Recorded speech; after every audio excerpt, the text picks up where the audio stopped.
The old archive smelled of dust and forgotten secrets. Thorak moved through the narrow corridors with careful steps. His scaled skin reflected the dim blue lights that lined the walls.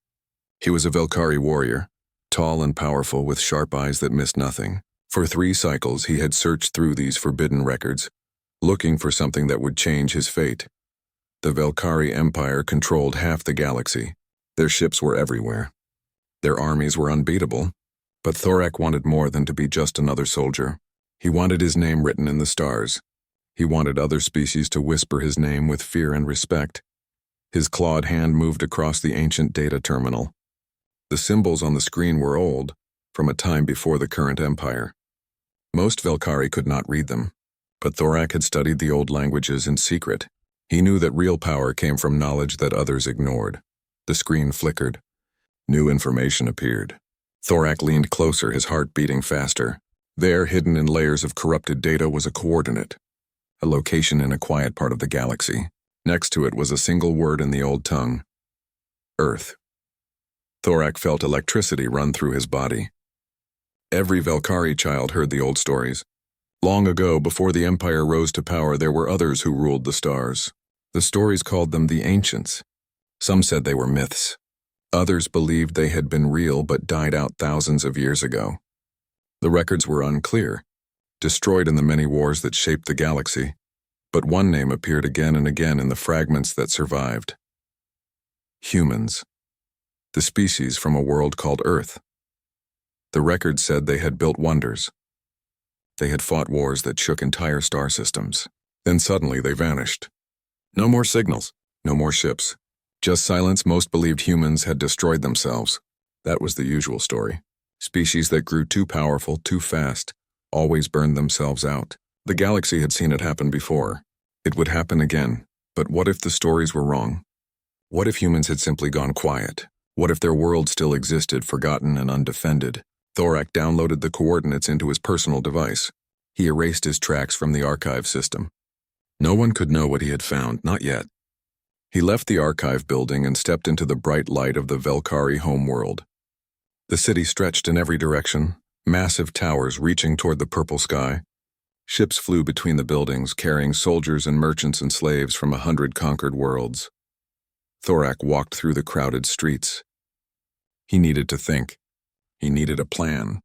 A warrior commander like him had access to ships and soldiers, but taking them on an unauthorized mission into unknown space was dangerous.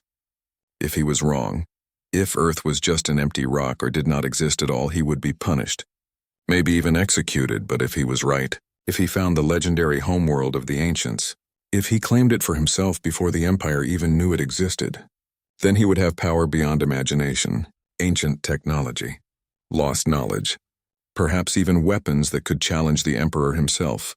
The risk was worth it. 3 days later, Thorak stood on the bridge of his warship. Around him, his crew worked at their stations. They were good soldiers, loyal to him personally. He had chosen each one carefully over the years. They would follow him anywhere, even into the unknown regions of space. His second-in-command, Vrask, approached. "Commander, the fleet is ready, but the crew is asking questions. We are heading away from our patrol route. Where are we going?" Thorak looked at the view screen. Stars stretched in every direction. Somewhere out there, hidden in the darkness, was Earth. "Tell them we are investigating an old signal, possible smuggler activity. Nothing they need to worry about."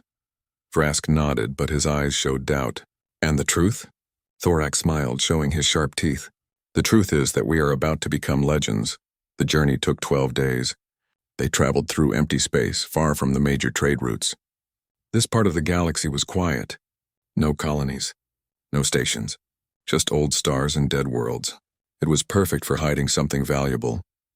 When they finally arrived at the coordinates, Thorak felt his breath catch. There on the view screen was a blue and green world. Clouds swirled in white patterns across its surface. Oceans reflected the light of a yellow star.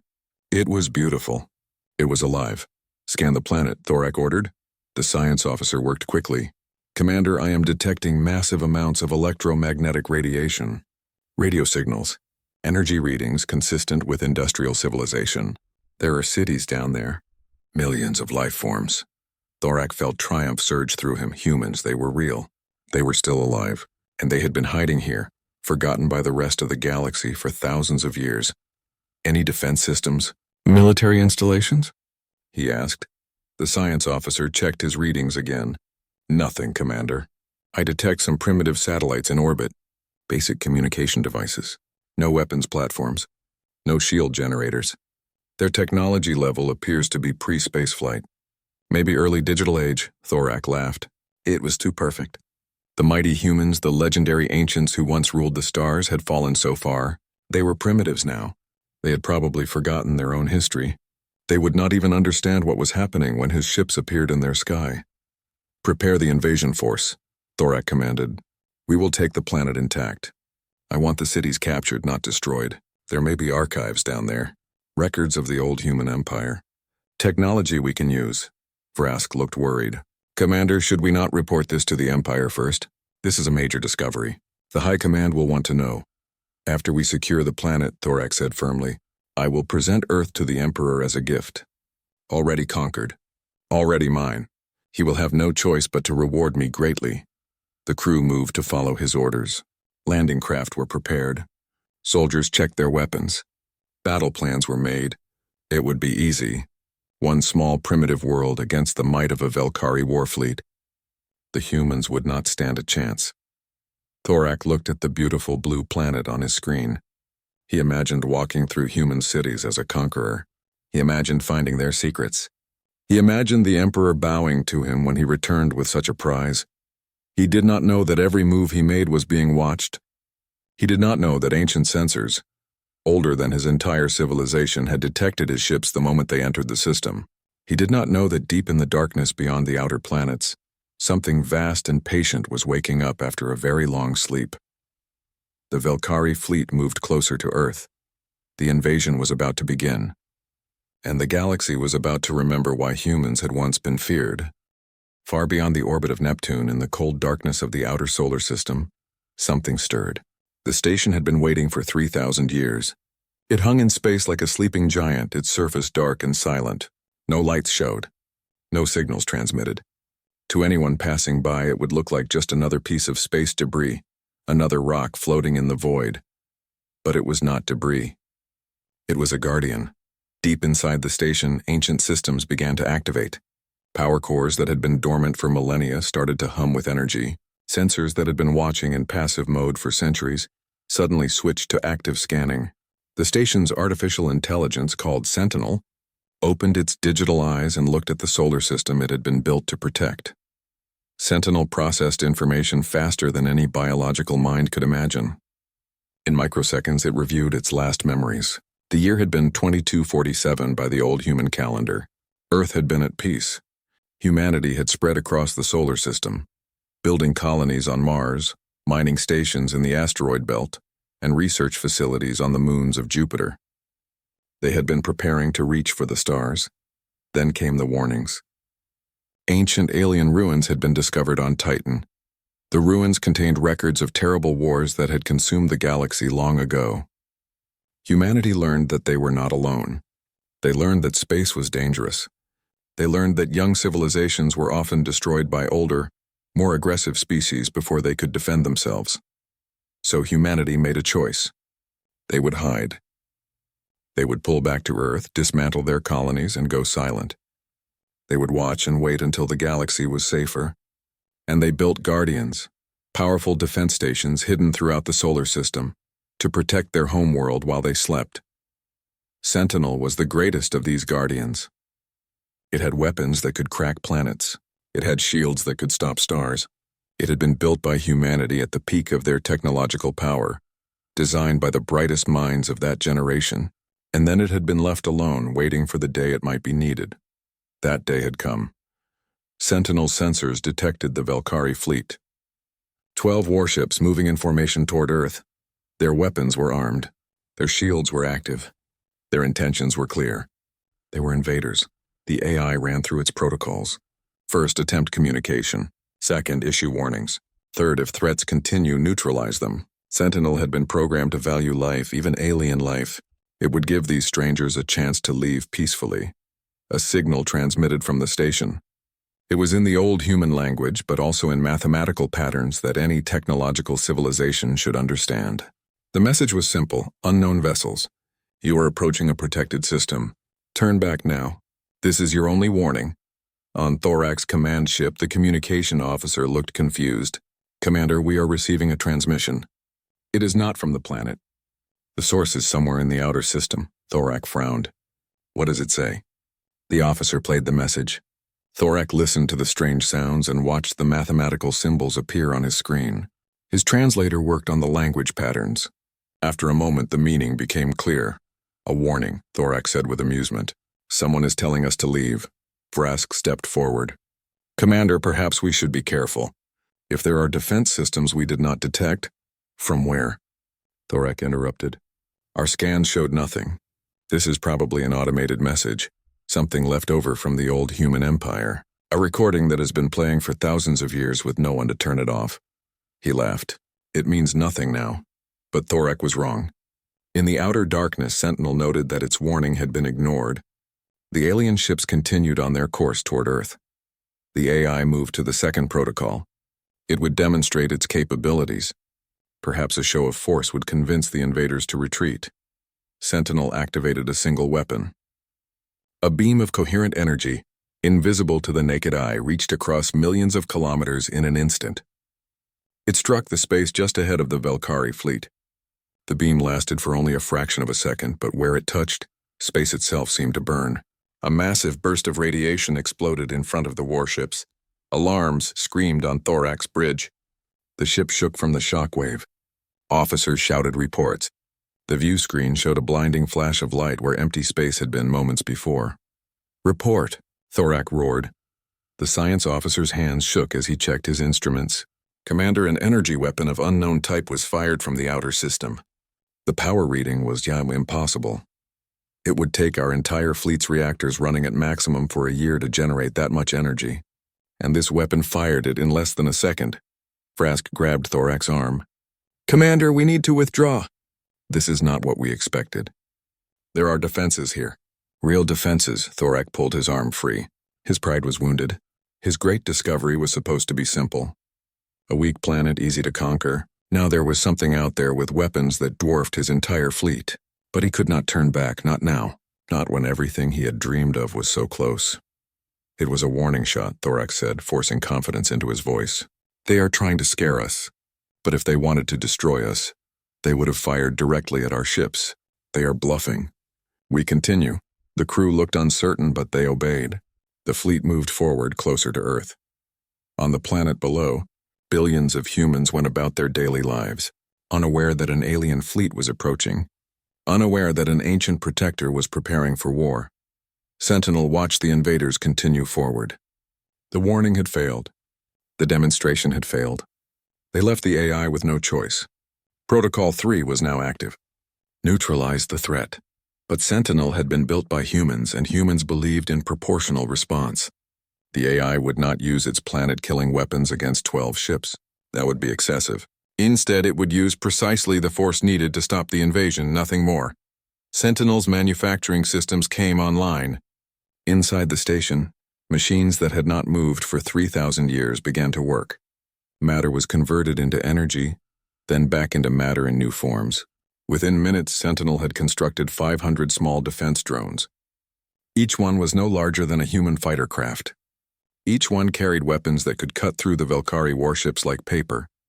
The drones launched into space, moving at speeds that would crush any biological pilot. They accelerated toward the Velkari fleet, covering the distance in hours instead of days. Thorak saw them coming.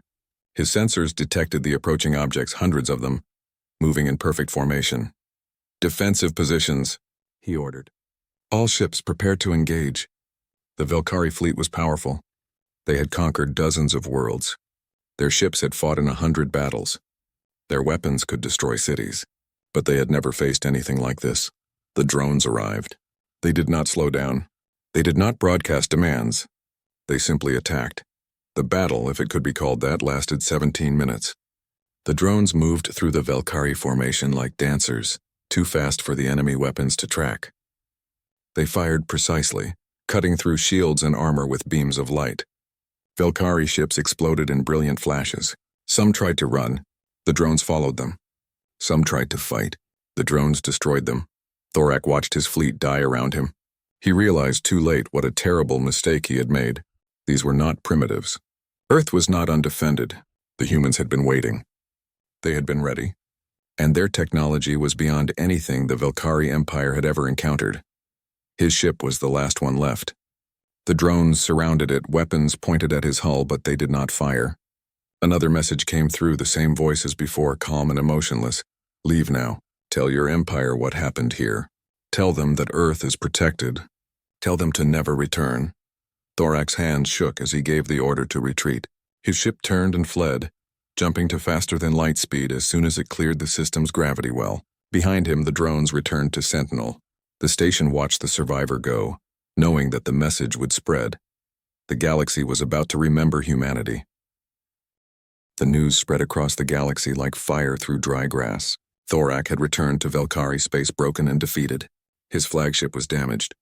His crew was traumatized. And his story was impossible to believe. But the sensor recordings did not lie. The Velkari High Command watched the footage again and again. They saw their warships, the pride of the Empire, destroyed in minutes by unknown craft. They saw weapons that burned through shields like they were nothing. They saw technology that should not exist. Within days, every major power in the galaxy knew what had happened. The Velkari tried to keep it secret, but secrets like this could not be contained. Traders talked. Diplomats whispered. Intelligence networks carried the information to every corner of civilized space. Earth. The humans. They were real. They were alive. And they had just destroyed a Velkari fleet without effort. The galactic community reacted with shock. For 3,000 years, humanity had been considered extinct or mythical. Old species remembered the stories their ancestors had told. Young species had never heard of humans at all. But now everyone was searching their archives, looking for any information about this mysterious species that had suddenly revealed itself. What they found made them afraid. The oldest records spoke of human expansion during what they called their golden age. Humans had been explorers, scientists, and warriors. They had built ships that could cross the galaxy in weeks. They had created artificial intelligence that rivaled the gods. They had fought wars against machine rebellions and won. They had terraformed dead worlds and brought them to life. And then, at the height of their power, they had simply vanished. Their colonies went dark. Their ships stopped flying. Their signals ceased. For 3,000 years, there had been silence. Most species had assumed humans destroyed themselves. That was the common fate of races that grew too powerful too quickly. But the truth was different. Humans had not died. They had hidden. They had been watching. And now the galaxy knew they had been protecting themselves with weapons that made the current powers look like children playing with toys. On a diplomatic station near the galactic core, representatives from a dozen species gathered in emergency session. The chamber was designed to accommodate many different body types. Some delegates floated in tanks of liquid. Others stood on the floor. Some hung from the ceiling. All of them were afraid. Ambassador Kelros of the Havani Collective spoke first. The Havani were an old species, with long memories and longer lifespans. We must discuss the human situation. The Velkari attacked their world and were annihilated. This raises serious questions about galactic security. A Trillian delegate, her crystalline body chiming softly, responded, "Questions? This is a threat. An unknown species with weapons beyond our understanding is sitting at the edge of civilized space. We know nothing about their intentions. We know they defended themselves," said a Mordesh representative, his four eyes blinking independently. "The Velkari invaded them." The humans responded, "That seems reasonable to me." "Reasonable?" The Trillian's voice grew louder. "Destroying an entire fleet in minutes is reasonable? What if they decide to expand? What if they want revenge for being forgotten?" Ambassador Kelros raised a hand for silence. "We are speculating without information. We need to make contact with Earth. We need to understand who they are and what they want. And if they refuse contact," asked the Trillian, "what if they destroy any ship that approaches?" "Then we will know they are hostile," Kelros said calmly. "But until we try, we are simply reacting out of fear." The council debated for hours. Some wanted to send warships to show strength. Others wanted to send scientists to show peaceful intentions. Finally, they agreed on a compromise. They would send a small diplomatic vessel unarmed with a message of greeting. If the humans were peaceful, they would respond. If they were hostile, at least only one ship would be lost. On Earth, in a research facility in South Korea, Daehyun stood in front of a wall of screens. Each screen showed different data streams: satellite feeds, radio transmissions, news broadcasts. All of them were reporting the same thing. Something had happened in orbit. Something big. Daehyun was a physicist who specialized in unusual energy signatures. For the past week, he had been tracking strange readings coming from the outer solar system. The readings were consistent with technology far beyond anything humanity currently possessed. He had reported his findings to his superiors, but they had dismissed him. Space was full of strange readings. It probably meant nothing. Then 3 days ago, every deep space telescope on Earth had detected massive energy discharges near Neptune's orbit. The signals were brief but incredibly powerful. Daehyun had tried to get more information, but all official channels were suddenly silent. Government websites that tracked space activity went offline. Military communications were encrypted. Something was being hidden from the public. Daehyun's sister, Minji, walked into the lab. She was wearing her military uniform. She worked for the Space Observation Command, a branch of the military that most people did not know existed. Her face was serious. "We need to talk," she said quietly. "Somewhere private." They went to Daehyun's office and closed the door. Minji checked to make sure no one was listening, then sat down heavily in a chair. "What you detected was real," she said. "There was a battle. In our solar system. 3 days ago." Daehyun felt his heart race. "A battle? Between who?" "Aliens," Minji said simply. "A fleet of alien warships entered our system. They were heading toward Earth, and something stopped them. Something destroyed them." Daehyun could not speak for a moment. Aliens, real aliens. Not just microbes on Mars or signals from distant stars, but actual spaceships. Actually here. "What stopped them?" he finally asked. "We don't know exactly," Minji said, "but we think it was one of the old defense stations. From before the silence.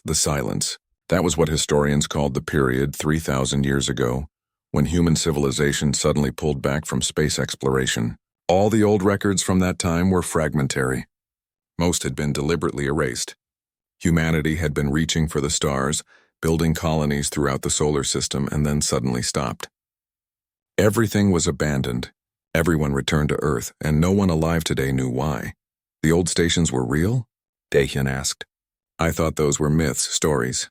They were real," Minji said. "And at least one of them is still active. Still protecting us. The military has been trying to make contact with it for 3 days, but it is not responding to our signals." "What about the aliens? The ones that were destroyed?"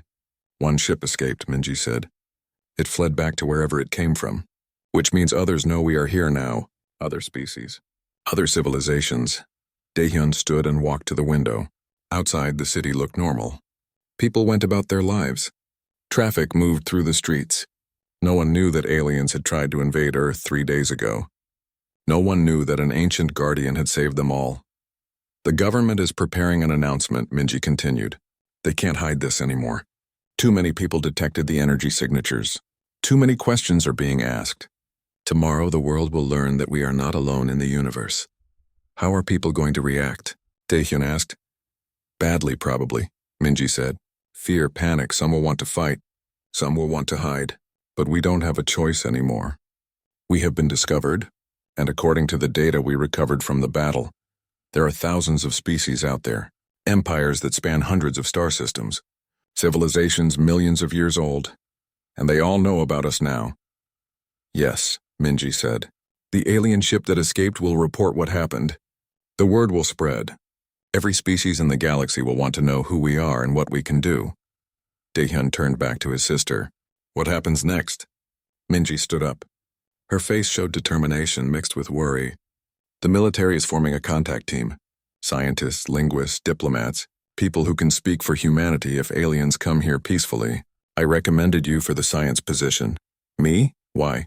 "Because you are smart and you ask good questions," Minji said. "And because I trust you.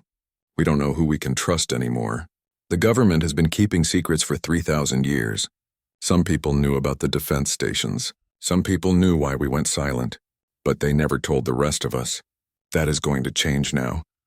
A soft chime sounded from Minji's communicator. She checked it and her expression changed. It is starting. A ship just entered the outer solar system. Not hostile. Broadcasting greetings in multiple languages. They want to talk. Daehyun felt everything shift in that moment. Humanity had been alone for so long, hidden for so long, but now the galaxy had found them, and nothing would ever be the same again.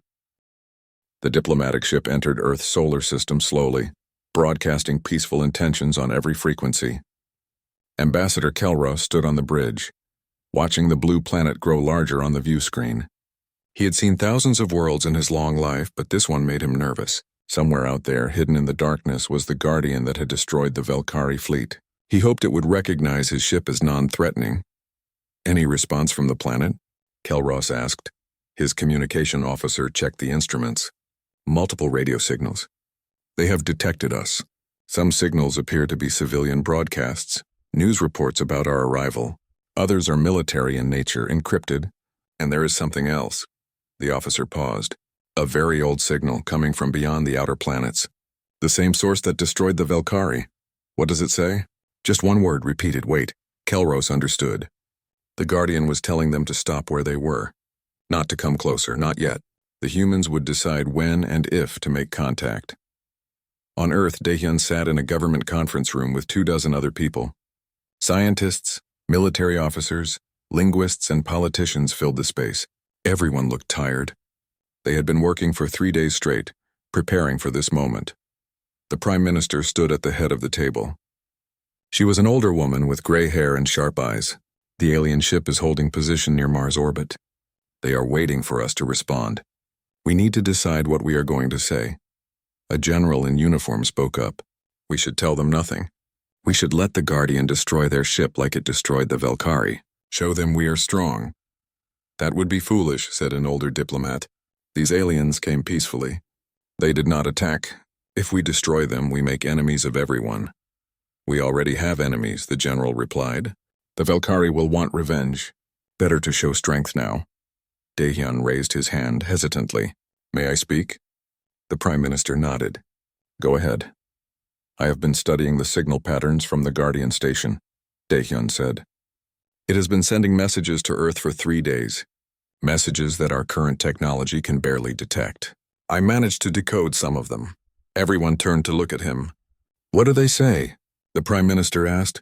The Guardian calls itself Sentinel. It was built by our ancestors 3,000 years ago, during what it calls the Exodus.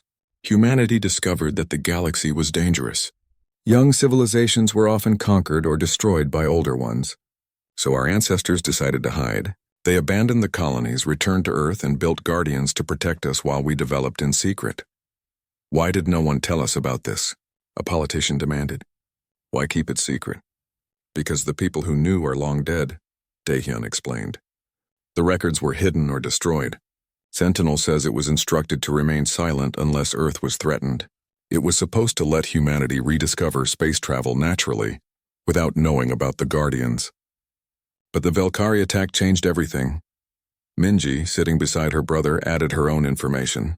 Sentinel also says there are other Guardian stations throughout the solar system. 5 in total. All of them are now active. All of them are watching, and all of them are waiting for instructions from us. The room fell silent. The implications were enormous. Humanity had weapons, real weapons. Ancient weapons built by their ancestors who had clearly been more advanced than anyone alive today. The Prime Minister made a decision. We will speak to the aliens. We will be honest with them. We are humanity. We have been here all along. We were protecting ourselves. And we want peace, but we will defend our home if necessary. She looked at Daehyun. You decoded Sentinel's messages. Can you send a message back? I think so, Daehyun said. But I don't know if it will listen to me. Try, the Prime Minister ordered. Tell it that we want to meet with the aliens peacefully. Ask it not to attack unless they threaten us. 2 hours later, Daehyun stood in a military communication facility, his hands shaking as he typed commands into a terminal. He had spent his whole life studying physics, looking at stars, wondering if anyone was out there. Now he knew the answer, and he was about to talk to an artificial intelligence built by humans 3,000 years ago. He pressed send. The message shot into space at light speed, aimed at the coordinates where Sentinel waited. For a long moment, nothing happened. Then the terminal beeped. A response came back faster than should be possible. Text appeared on the screen in perfect modern Korean, which should have been impossible for something built so long ago.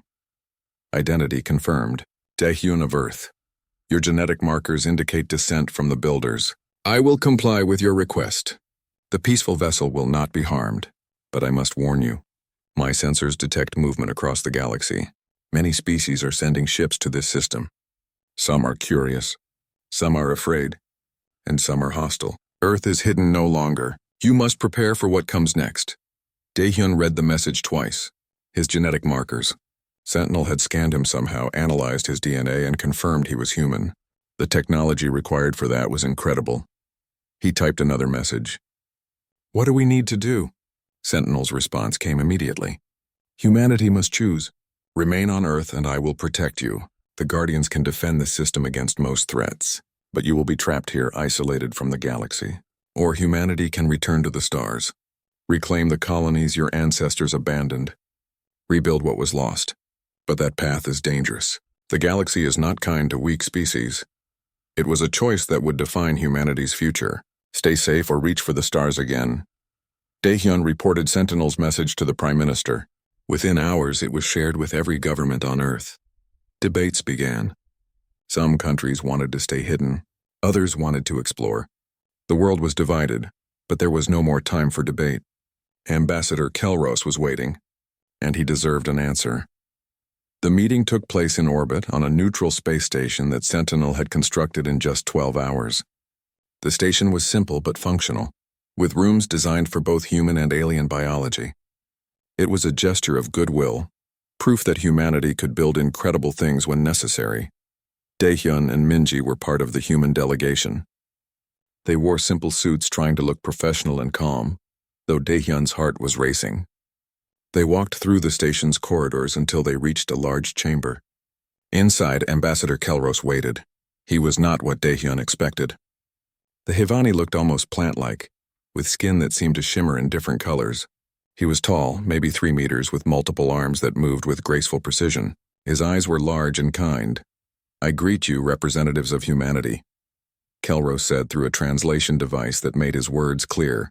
I am honored to be the first of my people to meet your species face to face. Minji stepped forward. She was better with people than her brother. We greet you, Ambassador Kelros. We are sorry for the confusion. We have been away from galactic affairs for a long time. 3,000 years, Kelros said. I have read the old records. Humanity was one of the great powers. Your technology was remarkable. Your explorers mapped regions of space that others feared to enter. Then you vanished. We thought you were extinct.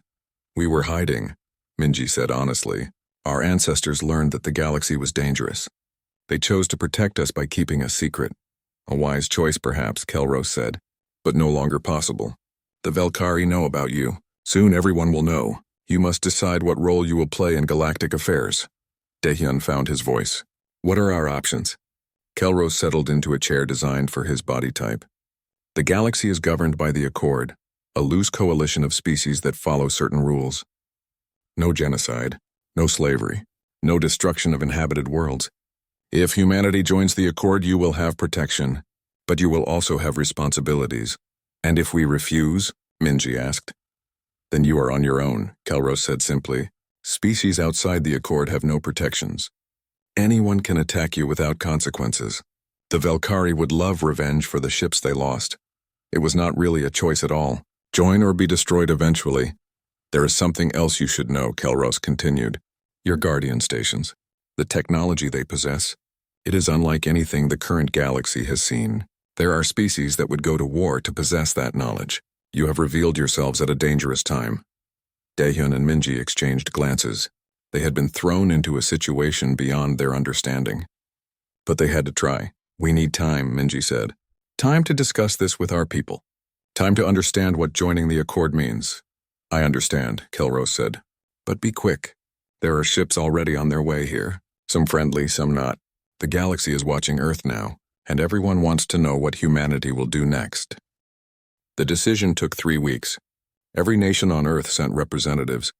Every voice wanted to be heard. Some argued for isolation. Others demanded expansion. Religious leaders spoke about destiny. Scientists talked about opportunity. Military commanders warned about threats. It was the largest global discussion in human history. Daehyun attended many of these meetings, though he rarely spoke. He was a scientist, not a politician, but people wanted to hear from him because he had spoken with Sentinel. He had become a bridge between ancient humanity and modern Earth. Minji was busier than her brother. She had been promoted to general and given command of the new Space Defense Force. It was a military branch that did not officially exist a month ago. Now it had thousands of volunteers and access to technology that was being carefully retrieved from Sentinel's databases. The Guardians had much to teach. Sentinel had been sharing information slowly, carefully, not wanting to overwhelm humanity with too much knowledge at once. But even the basic data was revolutionary. New power sources, advanced materials, propulsion systems that could cross the solar system in days instead of months. Earth was waking up. Factories that had been quiet were now working day and night, building new ships based on old designs. Universities created new programs to study the recovered technology. Children studied the stars with new excitement, knowing that humanity would soon walk among them again. But not everyone was happy. There were protests in many cities. People who feared change. People who believed humanity should stay hidden. People who worried that joining the galactic community would destroy Earth's cultures and identities. Daehyun understood their fears. He shared some of them, but he also knew that hiding was no longer possible. The galaxy knew about Earth now. Ships were coming. Some were already in the outer system, waiting for permission to approach. Ambassador Kelros had returned to his people, but he had left a communication relay so Earth could contact the Accord when ready. On the 42nd day after first contact, the United Earth Council made their announcement. Every screen on the planet showed the same broadcast. The Prime Minister stood before the cameras, representatives from every nation beside her. People of Earth, she began. For 3,000 years, our ancestors protected us by keeping us hidden. They built guardians to watch over our world while we lived in peace. That time has ended. The galaxy has found us. We can no longer hide, she paused, letting her words sink in. After much discussion and debate, we have decided that humanity will join the Galactic Accord. We will take our place among the stars once more. We will explore. We will learn. We will trade and build relationships with other species. But we will also defend ourselves. We will never be victims. We will never be conquered. The broadcast showed images of the Guardian stations, massive and powerful, floating in the darkness. These are our protectors, built by humans for humans. They will remain active. They will remain vigilant. Earth is and will always be protected. Around the world, reactions were mixed. In Seoul, people gathered in the streets, some celebrating, some worried. In New York, crowds cheered. In Moscow, religious leaders prayed for guidance. In Tokyo, scientists began planning expeditions to the old colony sites on Mars. Daehyun watched the broadcast from a command center deep underground. Beside him, Minji monitored defensive systems. They had been preparing for this moment. The announcement would trigger responses across the galaxy. Some good, some bad. How long do you think we have? Daehyun asked his sister. Before what? Minji replied, her eyes on multiple screens showing space around Earth. Before someone tries to test us, to see if we are really as strong as the Velkari incident suggested. Minji smiled grimly. Sentinel says there are 3 Velkari revenge fleets already approaching. They will arrive in 5 days. The Empire cannot allow the insult of their destroyed ships to go unanswered. 3 fleets, Daehyun said quietly. How many ships? About 60 warships total. Each fleet is twice the size of the one that attacked us before. Can Sentinel stop them? Easily, Minji said. But it won't. We are going to stop them. Daehyun looked at his sister in surprise. We are how? Minji gestured to one of the screens. It showed a shipyard in orbit around Earth, barely visible against the darkness. Inside that shipyard, something was being built using technology recovered from Sentinel's databases. Humanity's first true warship in 3,000 years. We are calling it the Phoenix. It will be ready in 4 days. 1 ship against 60? Daehyun was doubtful. 1 ship built with Guardian technology, Minji corrected. 1 ship with weapons and shields that the Velkari have never seen. We need to show the galaxy that we can defend ourselves, that we are not dependent entirely on ancient Guardians. We need to prove that modern humanity is strong. 5 days later, the Velkari fleets arrived at the edge of the solar system. They came in formation, weapons ready, shields at maximum. They had learned from Thorak's mistake. This time they would not be surprised. Admiral Kresh commanded the lead fleet. He was old for a Velkari, scarred from 100 battles. He had volunteered for this mission personally. The humans had humiliated his people. That insult required blood. All ships advance slowly, Kresh ordered. Watch for the Guardian station. The moment it powers up weapons, we fire everything. Overwhelm it with sheer numbers. But Sentinel did not appear. Instead, a single ship moved out from behind Earth's moon. It was sleek and silver, smaller than a Velkari battleship but shaped like a blade. It accelerated toward the fleet with impossible speed. One ship? Kresh laughed. The humans mock us. Destroy it. 20 Velkari warships fired at once. Energy beams and missiles filled space. Enough firepower to crack a moon converged on the human vessel. The Phoenix's shields lit up like a star. The attacks hit and simply vanished, absorbed by defensive systems that converted incoming energy into harmless light. The human ship did not slow down. Aboard the Phoenix, Minji sat in the command chair. Around her, a crew of 30 humans operated stations that would have required 300 on an old ship. The technology made everything more efficient. All weapons fire at will, she ordered calmly. The Phoenix's main cannon charged. It was based on Sentinel's designs but scaled down for a ship this size. When it fired, space itself seemed to bend. The beam crossed millions of kilometers in an instant and struck a Velkari battleship dead center. The enemy ship's shields collapsed. Its armor vaporized. The vessel broke apart in a silent explosion. Target destroyed, reported the weapons officer. Acquiring next target. The Phoenix moved through the Velkari formation like a dancer. It was faster than anything the aliens had seen. Its shields held against everything they threw at it, and its weapons cut through their ships like paper. One by one, Velkari warships died. Admiral Kresh watched in horror as his fleet was destroyed. This was not possible. 60 ships against one. They should be winning. But the human vessel was not just a ship. It was a weapon unlike anything in the galaxy. Retreat, Kresh finally ordered. All ships retreat. But it was too late. The Phoenix had already destroyed 40 ships. The remaining vessels tried to flee, but the human ship followed, methodically eliminating each one. Only 5 Velkari vessels escaped, jumping to faster-than-light speed before they could be caught. Back on Earth, people watched the battle through broadcasts. They saw their ship, their Phoenix, defeat an entire fleet. They saw proof that humanity could stand against the galaxy. Pride swelled in every heart. Fear turned to confidence. Daehyun watched the broadcast with tears in his eyes. Not from joy, but from understanding. Humanity had just announced itself to the galaxy in the most violent way possible. They had shown their strength, but they had also shown their willingness to kill. The galaxy would remember this. Minji returned to Earth 3 days later. She was greeted as a hero. Parades were held. Medals were given. But in private, she was exhausted. I killed thousands today, she told her brother. Thousands of living beings who were just following orders. You defended Earth, Daehyun replied. You did what was necessary. I know, Minji said. But that does not make it easier. Ambassador Kelros contacted Earth a week after the battle. His message was brief. The Galactic Accord welcomes humanity. Your application has been approved. The Velkari Empire has formally complained about the loss of their fleets, but their complaint has been rejected. They attacked you first, twice. The Accord recognizes your right to self-defense, he paused, then continued. But I must warn you, you have made enemies. The Velkari will not forget. Other species fear you now. They see your technology and wonder if you will use it against them. You must be careful. The galaxy is watching everything you do. Daehyun and Minji stood together on a balcony, looking up at the night sky. Somewhere up there, Sentinel still watched. The other Guardians remained at their posts. Earth was protected. Do you think we made the right choice? Daehyun asked. Minji thought for a long moment. I think we made the only choice we could. The galaxy found us. We could not hide anymore. Now we have to prove that we deserve our place among the stars. What if we fail? Then the Guardians will protect us, Minji said. Our ancestors built them for this reason.